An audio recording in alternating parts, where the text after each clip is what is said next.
Hello, everyone, and welcome to this special webinar briefing summarizing a little over a month since the beginning of the Iron Swords War, launched in response to the atrocities perpetrated by Hamas on 7/10. I'm Talia Dekel-Fleissig, CEO of the Jerusalem Press Club. IDF troops have been operating deep inside the Gaza Strip following several weeks of aerial attacks against Hamas. Meanwhile, Israel has reportedly agreed to a temporary cessation of fighting, not a ceasefire, to allow for 2 humanitarian corridors to let out civilians for 4 hours at a time. Also reported that the Islamic Jihad intends to release 2 Israeli hostages, an elderly resident of Nir Oz and a 13-year-old boy with a severe allergy. However, the remaining hostages are yet to be heard from, rocket barrages on Israel persist, and threats of continued strikes from the north and even Yemen are looming. This evening, we have the honor of hosting 3 incredibly knowledgeable experts to share their insight on the security, geopolitical, and diplomatic elements of the ongoing war. Brigadier General in Reserves Israela Oron is the former Deputy National Security Advisor and a former Deputy IDF spokesperson. She's a founding member of the Geneva Initiative and a member of the Dvorah Forum, of which I'm also a member in full disclosure. We will also hear from Major General in Reserves Avi Mizrahi, former head of the IDF Central Command and former Chief of the Ground Forces, today Chief Executive Officer at U-Vision Air Limited. And last but not least, we have with us Dr. Ambassador Michael Oren, former Israeli ambassador to Washington and a former deputy minister and a member of Knesset. He's a renowned historian and author and most recently published 2048, The Rejuvenated State.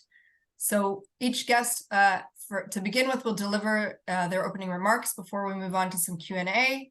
And for those of you unfamiliar with our format, as we have a number of overseas guests, we'll ask that you type your questions in the chat box so that we can continue a flowing conversation with time permitting. So let's just, I guess, address the first latest developments that we are hearing about now. General Oron, if you can begin first, please. Thank you, and thank you for being here.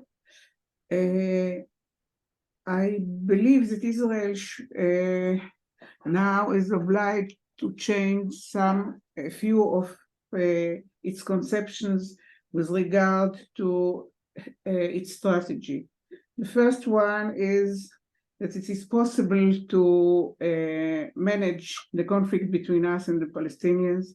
The second one, that it is possible to contain the provocation of the Hamas. The third one is that the West Bank and Gaza are separate entities, and the separation of those entities contribute to the security of the state of Israel.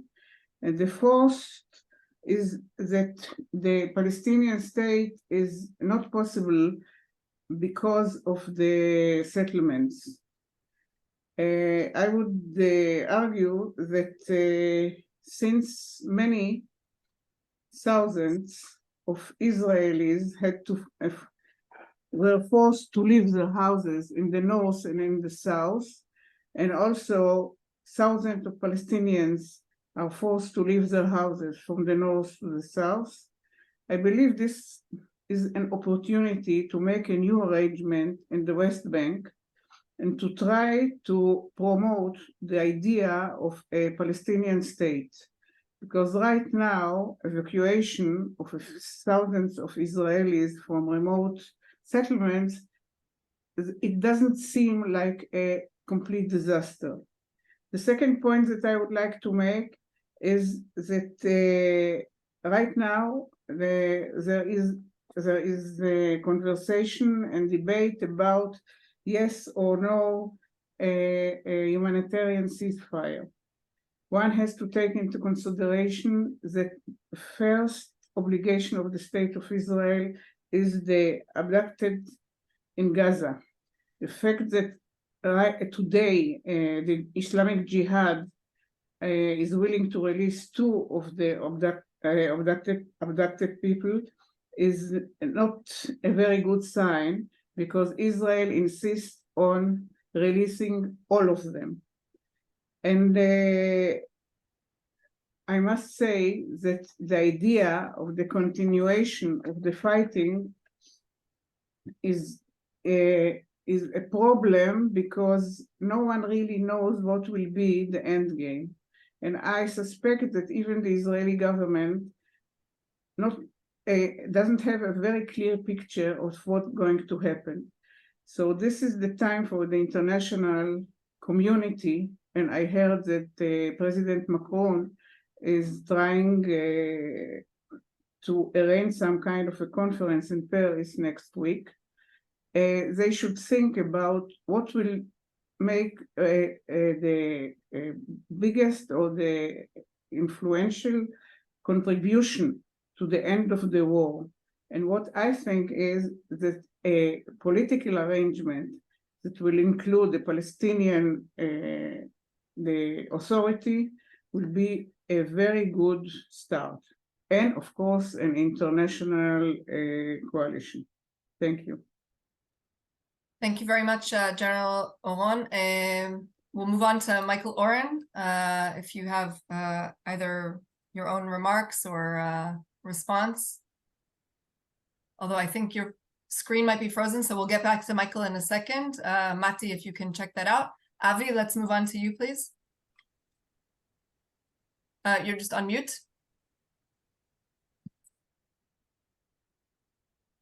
Good evening, ladies and gentlemen. Happy to be with you tonight. We are in the 34th day since the war started. As you probably know, we have thousands of troops inside Gaza. And right now we're trying to blockade the central gravity of the Hamas inside the Gaza city.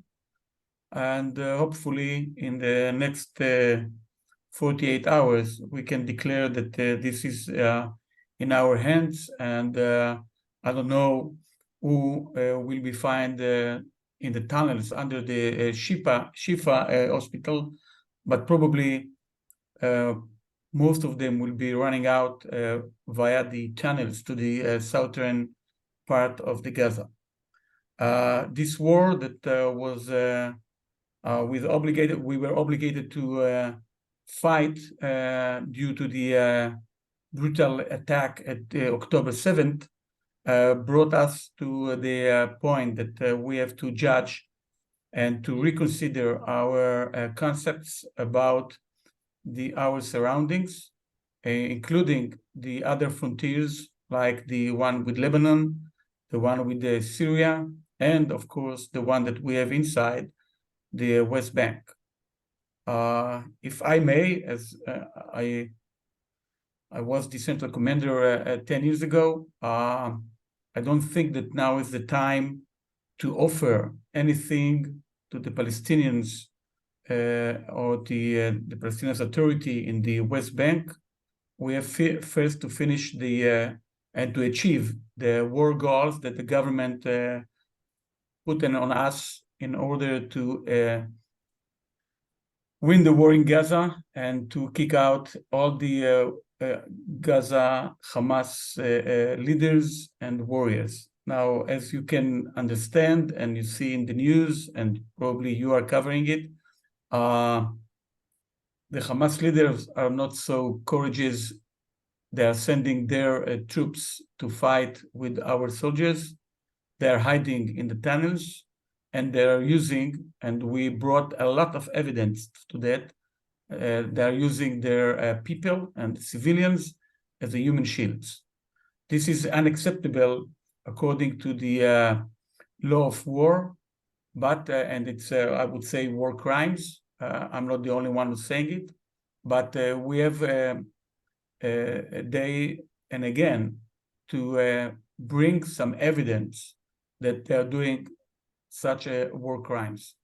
Not that it won't help us in our fighting against them, but probably for the international community to understand who are fighting and why we are fighting the way that we are fighting in Gaza.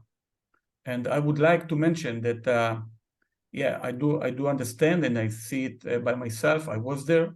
That it seems that like Gaza is demolished like Dresden. But unlike the World War II, we are aiming only on buildings that we have sufficient evidence that this building, one of the floors, one of the apartments, the basement, was used by the Hamas to shelter their bunkers or their HQs or communication or such. We don't bomb a civilian building if we don't understand that it's Hamas territory inside it in a way. So we are acting according to the international law. And but as we said it before, and by the way, the same thing is in southern Lebanon. The Hezbollah is hiding on the villages in the Shiite, mostly in the Shiite villages in southern Lebanon, and the same thing the Hamas did in Gaza. So right now we have opened 4 hours of safe corridor to the civilian people to move from Gaza to the south, to cross the Gaza River in order to be safe. Over there they have shelters and they have food and water and the medicines so they can survive, and let us to fight the Hamas without harming the civilian population. This war have the government of Israel set the goals and what we have to achieve in this war. It takes time. I know that there is a lot of pressure right now from our allies in the United States and Europe to have a ceasefire. I think that Netanyahu, our prime minister, declared that if they want some intermediate stops of the fighting, we need to see our hostages back home. And what we have seen lately with those videos that Jihad Islamic or the Hamas are releasing from time to time, it's just psychological warfare that they are doing against us and against our society. And since they understand how we do care about our people and about our lives. So it will continue until we get the hostage back, and we will understand that the Hamas cannot endanger Israel and our settlements and kibbutzim and villages in southern Gaza anymore. Thank you. Thank you, General Mizrahi. Ambassador Oren? Hi, hello to everyone. Yes, the war now in its 34th day, militarily proceeding, I think, well. Casualties on the Israeli side relatively low, but the Israeli army is proceeding as if time is unlimited, and yet we're operating against several clocks that are ticking increasingly rapidly as the war proceeds. One clock is, of course, the international clock, with the rising calls for ceasefires, not just for temporary pauses, humanitarian pauses, but actually ceasefires. I'm speaking to you from New York, the situation in American cities and American campuses, all calling for ceasefire. Ceasefire that has increasing pressure on policymakers both here and in Europe. And a ceasefire for Israel simply means that Hamas wins, gets away with mass murder, and that Israel loses. We won't be able to restore the security to our territory, nor will we be able to restore our deterrence power in the region. Our enemies will internalize that every time they hit us, we go to defend ourselves. The international community will tie our hands with a ceasefire. Those who are interested in reading more, I have an op-ed on this in the Hill in Washington, just came out just now about the ceasefire. So that's one major clock. The other clock is what's happening politically in the United States, where the Biden administration has gone out very far, both in word and in deed, and sort of sending major naval assets to our area to deter Hezbollah, to deter Iran, engaged in activities now, actually engaged in military activities against Iranian proxies, engaged in defending Israel's skies against missiles sent by Iran-backed Houthis from Yemen. This is an extraordinary development. There's only one issue that achieves bipartisan support in Washington, and that is isolationism. and particularly isolationism, their resistance to getting involved in a further military entanglement in the Middle East. Joe Biden has done that, and it is reflected in the polls. His numbers have gone down precipitously. He has lost the vote of Muslim Americans who are important in key states. A recent poll by the New York Times showed that he was now trailing Trump in 5 key states, including states like Michigan and Wisconsin, which usually are Democratic states. And increasing pressure on that administration. You saw how that pressure brought about the request for the humanitarian pauses, but it's not going to ease up. So you have that clock going, that there's only so much this administration can do politically. It has internal politics here that people forget about in Israel. Another clock, ammunition. People forget about ammunition, and that Israel, the IDF, expends a tremendous amount of ammunition every day. Virtually every round of fighting we've had going back to 2006, we've had to turn to the United States to resupply us, many often from the pre-positioned military stores, about $2 billion of them situated in warehouses beneath the state of Israel. Many of those stores have been depleted by the Ukraine war, and ammunition will increasingly become a consideration as the war drags on. We just can't shoot indefinitely. And that issue will then become very germane as we look to the north and the possibility of opening a second front. Now, Hassan Nasrallah, the head of Hezbollah, has come out with a speech saying he has indicated he is not intending to intervene right now. I don't know if you want to take Hassan Nasrallah's word, but the fear that I've had now for several weeks, and again, I've written about this, was that Hezbollah will wait till we are engaged at length in Gaza. Our soldiers are tired. We are low on munitions. And at that point, Hezbollah will intervene.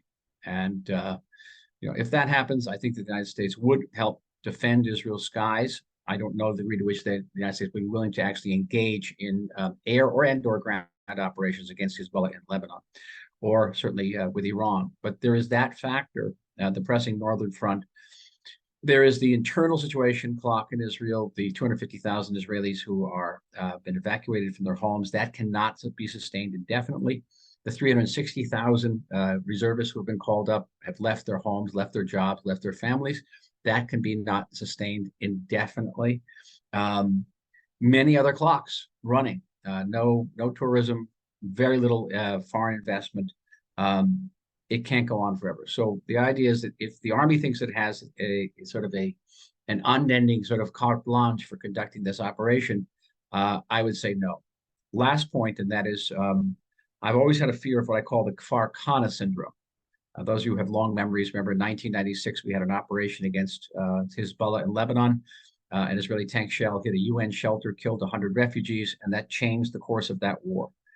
10 years later, in the same place, Kfar Kana, in southern Lebanon, in the Second Lebanon War, one of our shells hit a building, killed about 70 people, and that changed the course of that war. The longer you have a very large army in a densely built up area, soldiers are tired, soldiers are scared, the chances of having a third Kfar Kana incident occur that will change the course of the war and bring it back to the headlines, because it's been slipping out of the headlines for the last few days, becomes greater. And we have to brace ourselves for that possibility. Many clocks, we have to keep our eye on everyone. Thank you, Michael. I think that's a good segue really to the next part of our conversation. If we can try to address every one of those clocks separately, even though of course they're all interconnected. Maybe we'll start first with Gaza, and then we'll go outwards to the international context. Avi, maybe you can give us a little bit of understanding. The main enemy we were fighting was Hamas, and now we're hearing that the Islamic Jihad is holding our hostages. How is Israel supposed to deal with these various factions, even within this one small space in its continued war? So we do understand that the 240 or 241, or maybe now it's 239 people that we have as a hostage in Gaza are not all of them in the Hamas hands. Part of them with the Islamic Jihad, and part of them with just civilians that also penetrated the border and just took hostages from the kibbutzim and moshavim around the fence. So we have to deal with them. From our point of view, Hamas is responsible to what happened and what's going on in Gaza. He's the ruler. He was elected over there. We don't have to forget it because, when we are talking about civilians and we're talking about innocent people, most of 60 or 65% of the people of Gaza, they are voted for Hamas, and they're living under the leadership of Hamas for a long time. So the hostage is a main issue right now because we never had such a war when we have civilians in the hands of our enemies. Because, if soldiers, while fighting, and you capture them by your enemy, it's like a PO. So it's prisoner of war, and it's acceptable.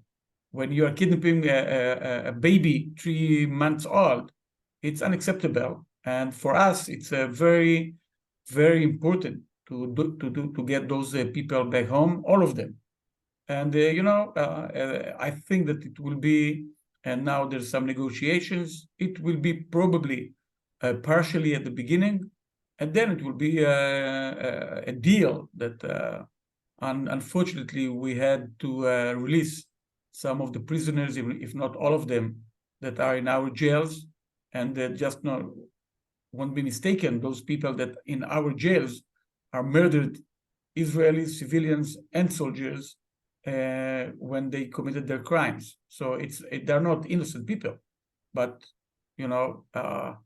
those are the people that the Hamas wanted to release from our jail. Okay, thank you.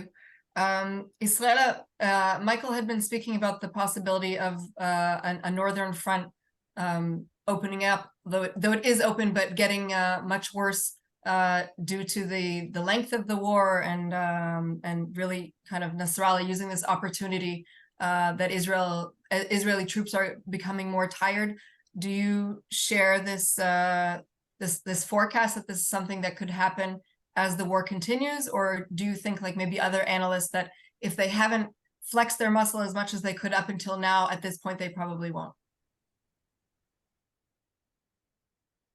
So still on mute, yeah. After the terrible surprise of October 7th, I'm reluctant to give any evaluation about what will be the next move of Hassan Nasrallah. However, there are some signs that he would make a very big mistake if he will do it. First of all, it's not first of all. First of all, the Israeli Air Force is not tired, and there is enough ammunition that is produced in Israel to deal with the threats of the Hezbollah. This is one thing. The other thing is, as the Ambassador Oren said, the United States sent a very important, how do you say it in English? Naval asset. Exactly. Yeah. Also in the Red Sea and also in the Mediterranean Sea and very close to Israel. And this is a very major deterrence for Hezbollah. And not only for Hezbollah, but Hezbollah does nothing without an order from Tehran. And it's also a problem for Tehran to start another world war in our area. So if Hezbollah right now is limiting its involvement in small, I won't call it small, but limited provocation in the northern border. If Hezbollah will decide to do anything else, as our Minister of Defense said, and I agree with him, they will be sorry. So this is a matter of deterrence. Okay, thank you. Ambassador Oren, moving on to you. If we're still staying in the, in the theme right now of Iran, before we get back to our actual allies, as a historian, do you see any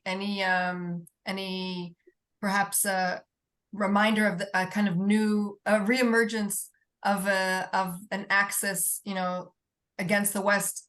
If we're looking at Russian support of Hamas or Russian support of Iran in this whole context, how are you seeing things play out? Well, Russia's support of Iran is not new. Russia built the Bushehr nuclear reactor. Russia has contracted to build 8 other nuclear reactors in Iran. Russia is a de facto ally in Iran in Syria. But the big change is the Chinese relationship with Iran. And now we're talking about following up a 25-year, $400 billion armed oil for everything deal, but that everything included arms and a military component signed between China and Iran, and of course Chinese involvement in seeking and arranging the rapprochement between Iran and Saudi Arabia. So China's there. China has now embarked for the first time in history, to my knowledge, an official state policy of anti-Semitism, which is now proliferating the Chinese media. They have erased Israel from Chinese maps. This is a real departure. China was always known as being an area that was free for anti-Semitism. On the other hand, we have, I believe, the beginnings of a shift in Washington. This is now after almost 15 years of Democratic Party shifting toward Iran, away from America's traditional Sunni allies, America's traditional Israeli allies, a sort of a reorientation that began the Obama administration. It continued in the Biden administration, and I think it's now being rethought in a very serious way. And it's being rethought not just in the corridors of Washington, but also in the Persian Gulf and in the Eastern Mediterranean. The question is whether Israel, together with the United States, are willing to change the rules of the game, because the game has been pretty much played out consistently for these 15 years that Iran gets its proxies to shoot at us or to shoot at the United States, and we shoot back at the proxies. We do not hit what the Saudis would call the head of the snake. Israel pays a price in terms of, certainly men and material, but also in terms of our image in the world. Every round, our legitimacy erodes, gets chipped away a little bit more. We get accused of war crimes, and every single round Iran gets away scot-free. It pays no price whatsoever. And the question is whether the United States and Israel are willing to change the rules of the game. That for every aggression committed by an Iranian proxy, for example, I, for the life of me, cannot understand why Israel's not firing back at Yemen. How Yemen can fire missiles at us with impunity, and we have no response to it. I think we would have learned already that the lack of response actually brings greater aggression and sends the wrong message to Tehran. But we haven't done that. But let's leave that. The notion is whether we're going to change the rules of the game. And I fervently hope so, that we will. I'm going to take you one step further in terms of the Israeli relationship with the U.S. If Israel ends up finding itself, I don't know, in Gaza for an undefined period of time, whether this war, comes to an actual end or we end up being there, in this formation of this dead zone that was being spoken about, if not completely back in the Strip, how will the U.S. react? Will they be supportive of this? Is this going to bring us back a month ago to where Netanyahu was in his previous relationship with Biden? How is that going to look? I think it's, again, we're up against the clock. There's only so much rope they can give us. In this article I have in Washington and the Hill today, I recommend agreeing to humanitarian pauses that are limited in time and limited in location. They not be limited close to the fighting area. And the reason is that we have to give the president something. We just can't keep saying no to him, because he has gone out on a tremendous limb for us and is paying a tremendous political price. And I think it's also the wrong message. As difficult as it is for our government to make that decision, because I understand Israeli public opinion is going to say that the humanitarian pauses or the lack of humanitarian pauses are the only leverage we have over Hamas, Palestinian Islamic Jihad, and those families that Avi mentioned that hold, they have the family hostage, that at least get a visit from the Red Cross in there, which they won't even do. To give up that leverage is difficult. But on the other hand, we have to keep our eye on the ball, and the ball is the ceasefire. That would be a disaster. Ceasefire means we lose the war, and we lose the war. I'm not sure we have an inhabitable state if we lose this war. So it's actually close to an existential threat, a ceasefire. So we have to enable the administration to help. We have to help them to help us. As hard as that is, this is an extremely difficult call to make for the government. But I think we have to make that sort of it's not even an extra mile. We're only going to go the first inch. Never mind the last mile. That's my feeling. It's a hard position. I've spent a lot of time visiting these hostage families, and they are adamantly opposed to these humanitarian policies. Avi, do you feel the same way? Yeah, I would say something that maybe Dr. Oren won't like it. I think that the Biden administration wants to see the two government changes, one of the Hamas and one of the Netanyahu's. What makes you know? I agree with you. Okay. You agree with me? Okay. So I'm saying that we have more than it appears between us and the administration in US about the goals of this war. And if you look at it from a strategic point of view, it's not only the war between Israel and the Hamas. It's more, as Dr. Oren said, between the Eastern world and the Western world, when the axis of Iran, Russia, China, North Korea, Yemen are together in this war. Now, it will take time, and Dr. Oren knows it. We will respond. We won't let the Houthis to go away. But right now, I think doing it very wisely, we have to focus on Gaza. We have to focus in destroying the foundations of Hamas in Gaza. Otherwise, our people cannot go back to their settlements and villages and kibbutzim and to bring it back the way it was. It will never be the same, but then we have to give them the safety to live there. Otherwise, we have no other place to go in Israel. Now, about the Hezbollah, I would say the following. We have listened to Nasrallah speech. This speech was taken from the bunker. He doesn't dare to go outside. He knows that we will hunt him. And he is very cautious about using his power. So if you ask me from military point of view, there is a war in the north. But it's like, it is a punching, like you are in the scene, and you are punching each other in the way that you won't exceed the level that it will remain the same. So if we have the interest not to accelerate the war in the north, and he has the same interest not to accelerate it, someone is wrong, okay? Because we're enemies.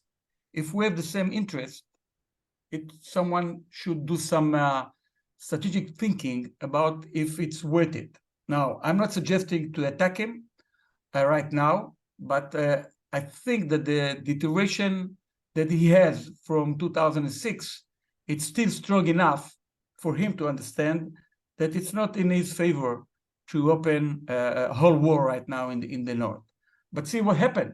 Even with this, I would call it small war, we evacuated more than 30,000 people from the north because we care about lives and we don't want them to put their life in danger over there.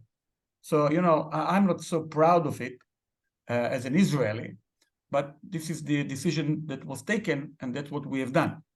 So if you ask me, from my judgment, it will remain the same until the war in Gaza will be over. It will take time. And the second thing that, whoever had some Islamic studies in university knows that the Shiite and the Sunnis, the Shiite hates the Sunnis more than they hate the Israelis, the Jewish people, okay? So they won't fight for them. Understood. Israela, you began your remarks by talking about the fact that Israel needs to forget about this conception of two different locations, Gaza Strip and the West Bank. Assuming that Israel does, somehow achieve its end goal of obliterating Hamas or weakening Hamas totally, that somebody else has to take their reins. Who's going to be there to replace them? the Palestinian Authority even strong enough at this point? Does it have any support by the next generations that are now obviously, make up most of the voting population? Who's going to be there to take the lead? First of all, everybody knows that the situation is a little bit complicated. This is an understatement. Among the Palestinians and among the Hamas and the Fatah, between the Palestinian Authority and Gaza. So it's not going to be easy.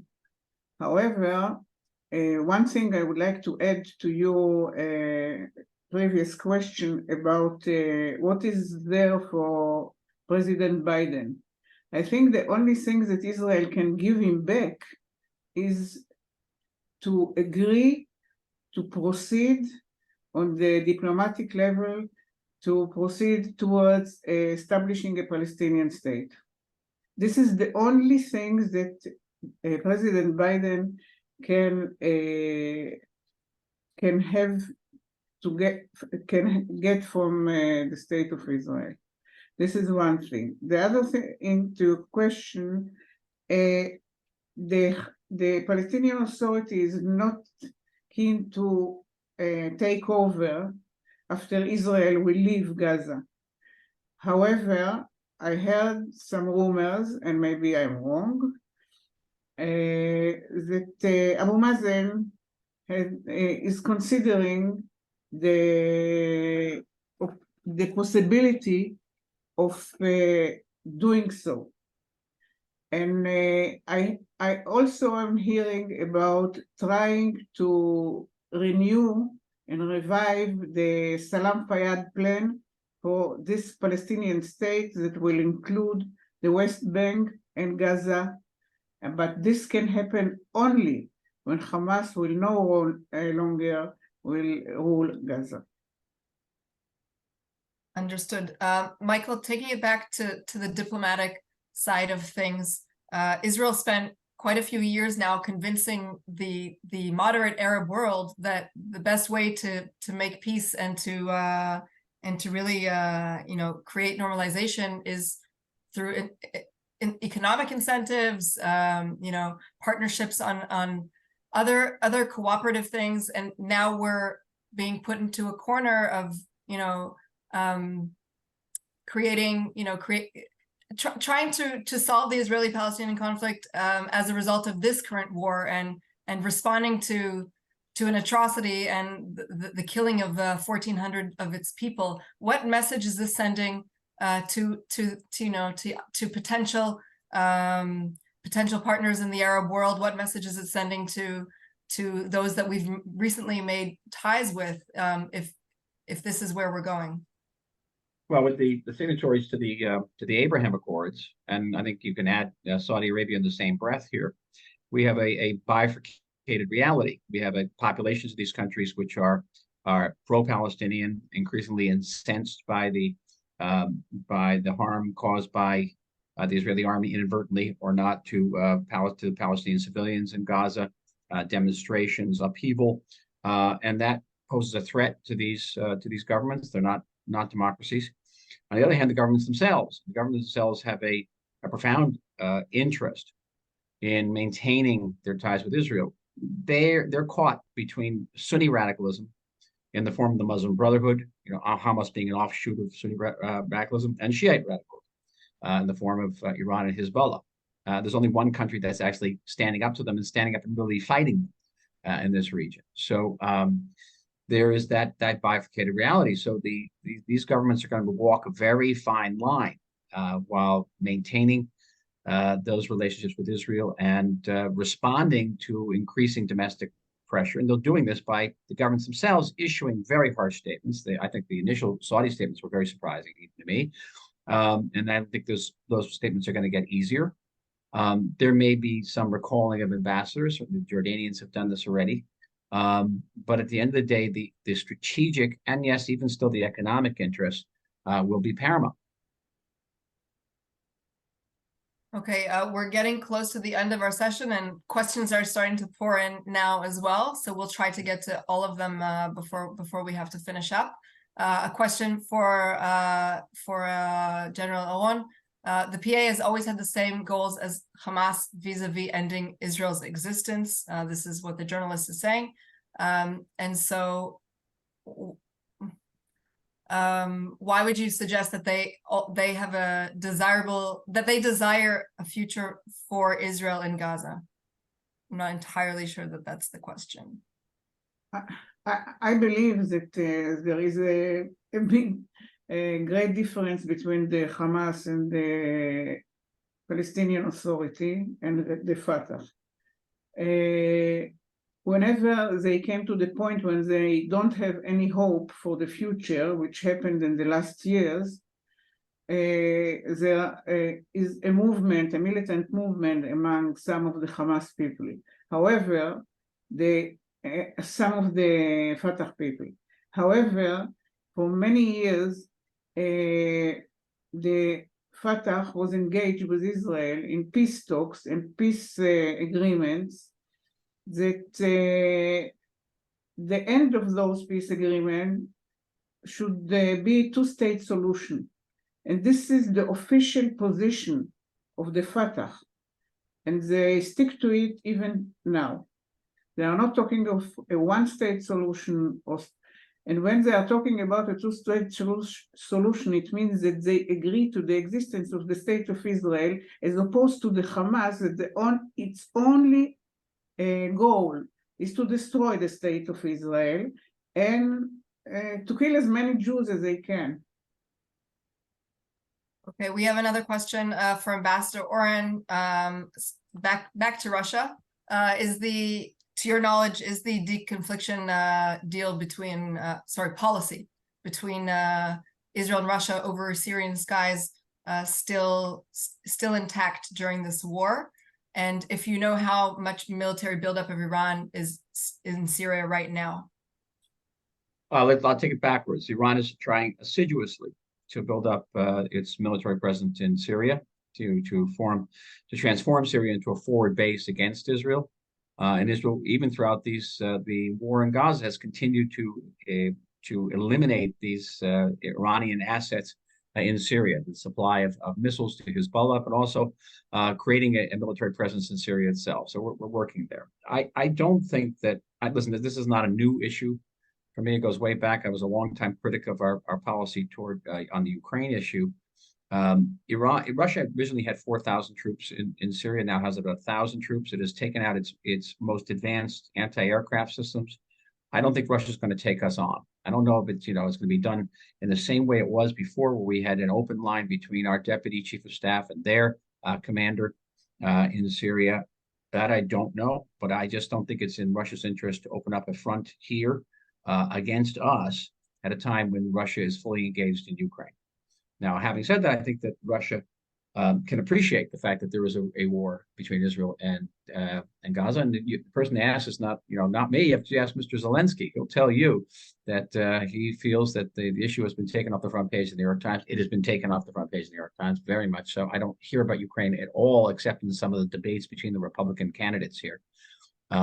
You wouldn't even know that there's a major that offensive continues very much robustly in Ukraine. You have no knowledge of it whatsoever. It kind of disappeared. That redounds to Russia's interest, and certainly not in Ukraine's interest.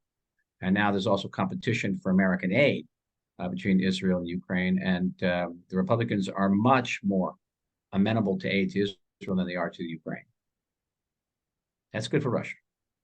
Okay. And the question about deconfliction still being asked. That's why I just think that I don't know the actual nuts and bolts of it. Whether our deputy chief of staff still has that open line to the Russians, it probably does. But the fact is, the Russians are not going to shoot us. They were never going to shoot us. They were never going to shoot us. It was entirely too dangerous. If they ever shot us, we would have eliminated their advanced systems, and they wouldn't be able to sell them anywhere in the world. And in fact, the matter is, we have a confluence of interests. Russia does not want Iran in Syria. It's not their interest. Iran is in Syria for one purpose only, and that's to drag Syria into war with us, which Russia doesn't need right now. It can appreciate the distraction of our war with Hamas, but it certainly doesn't want to engage with us, militarily, especially since they only have 1,000 soldiers of them against how many? Hundreds of thousands of Israeli soldiers. The Israeli army is more than twice as large as the British and French armies combined. Do 1,000 Russian soldiers want to take that on? I don't think so. I'm not concerned about that front. I'm concerned about other fronts. We've mentioned them. I just want to respectfully disagree with Avi. I think that the chances for a confrontation with Hezbollah are strong. Early in this war, I wrote an article for Israela Oron saying that I think we should have contained Hamas. It wasn't going anywhere. We could have continued to strike Hamas from the air, the ground, etc., the sea, and we should have focused on the far greater threat of Hezbollah, which is some of the order of 15 times more rockets and an army that has been very, very well trained in massacring people in Syria over the last decade. I don't know how we could beat Hamas and restore security to the southern parts of the country, but as long as Hezbollah poses that type of threat, I don't know how we restore security to the northern part of the country, and I don't know how people go and live there anymore, knowing what these people, what the terrorists can do, and that can happen at any given time. Deterrence is just not enough. It is an intolerable threat to any country, and certainly to this country, because we know what that threat looks like now. And we have this opportunity now of having 360,000 reservists called up. We have these huge naval assets in the north of the United States. I don't know when we're going to have an opportunity again like this. And I don't know whether this country can coexist with that force of 150,000 rockets pointed at our cities. Very, very clear. Just one last question for Avi before we wrap up. One person is asking if Israel could end up like the US in Iraq or in Afghanistan. I think the question refers to Israel staying in Gaza for an extended period of time. I would say even pre-2005, we don't need to go to other countries for the same examples. Could you foresee this happening in our next round? Yes, it's one of our considerations, and we don't plan to do it. I think that the outcome of this war right now will be that we will have a security perimeter between the fans and inside Gaza about 2.5 kilometers.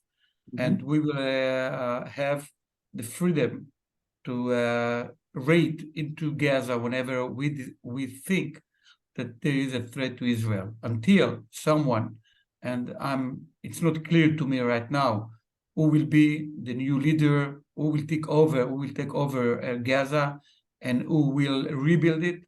But probably, there will be a solution.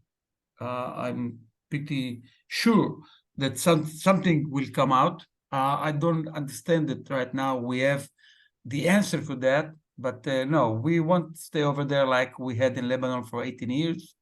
We will get the time to finish the war in the best results that we can achieve by the time that the international community gives us, especially, of course, US.